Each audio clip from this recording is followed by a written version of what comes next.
नमस्कार। मैं प्राध्यापक Avinash Patil, new college Kolhapur, roll number 20।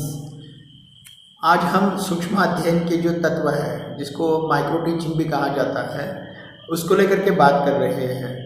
हालांकि शिक्षा जो है वह एक ऐसा माध्यम है जिसके दोनों तरफ से, विद्यार्थियों की तरफ से और अध्यापकों की तरफ से जो है वह विचार विनिमय होना बहुत ज़्यादा ज़रूरी होता है। दूसरी बात ये कि परंपरागत शिक्षा प्रणाली एवं वर्तमान शिक्षा प्रणाली में आमूलाग्र परिवर्तन भी हुआ है। ये परंपरा बहुत दीर्घकाल से चली आ रही है। जैसे गुरु के घर में रह करके विद्यार्जन किया जाता था और वहाँ पढ़ाया जाने वाला पाठ्यक्रम भी अलग प्रकार से था, जहाँ संस्कृत की शिक्षा, कई बार अस्त्र शस्त्रों की शिक्षा, नैतिक आचरण की शिक्षा, इस प्रकार की शिक्षा दी जाती थी।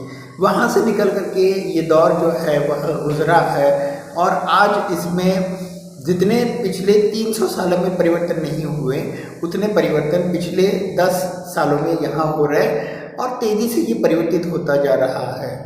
फिर भी शिक्षा की जो माइक्रो टीचिंग के तत्व है या सूक्ष्म अध्ययन के जो तत्व है, उनका अध्ययन करना बहुत ज़्यादा ज़रूरी है, क्योंकि उसके पीछे जो है वह मानस शास्त्र काम करता है, साइकोलॉजी काम करती है। और इस हिसाब से यदि हम देखें तो किसी भी अध्यापक के लिए कक्षा में जाकर के पाठ्यक्रम पढ़ाने से पहले उसकी योजना बनानी होती है।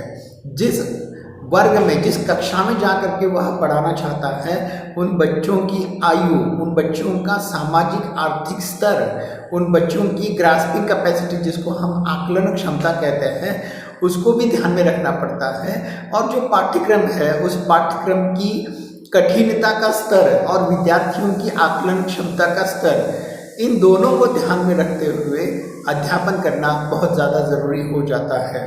यहाँ हम देखते हैं कि जिसको पाठ परियोजना कहते हैं या पाठ योजना कहते हैं, उसके बगैर कोई भी अध्यापक कक्षा में जाकर के पाठ्यक्रम का अध्ययन नहीं कर सकता। इसीलिए किसी भी अध्यापक को माइक्रो टीचिंग का सबसे पहला तत्व ये है कि वह अपने पाठ का, जिस कक्षा में वो पढ़ाने के लिए जाने वाला है, उसका सूक्ष्म नियोजन करे, उसकी एक योजना बनाए और उसको किस तरह से प्रस्तुत करना है, या फिर कि फलक पर क्या लिखना है, बच्चों से कौन से प्रश्न पूछने हैं, पाठ्यक्रम से संबंधित पूर्व ज्ञान को किस प्रकार से जागृत करना है, उसकी योजना बनानी पड़ती है। सिर्फ योजना बनाने से काम बस समाप्त नहीं होता, उसके पीछे भी, उसके अलावा भी और सारे काम हैं। जैसे कि जो पाठ्यक्रम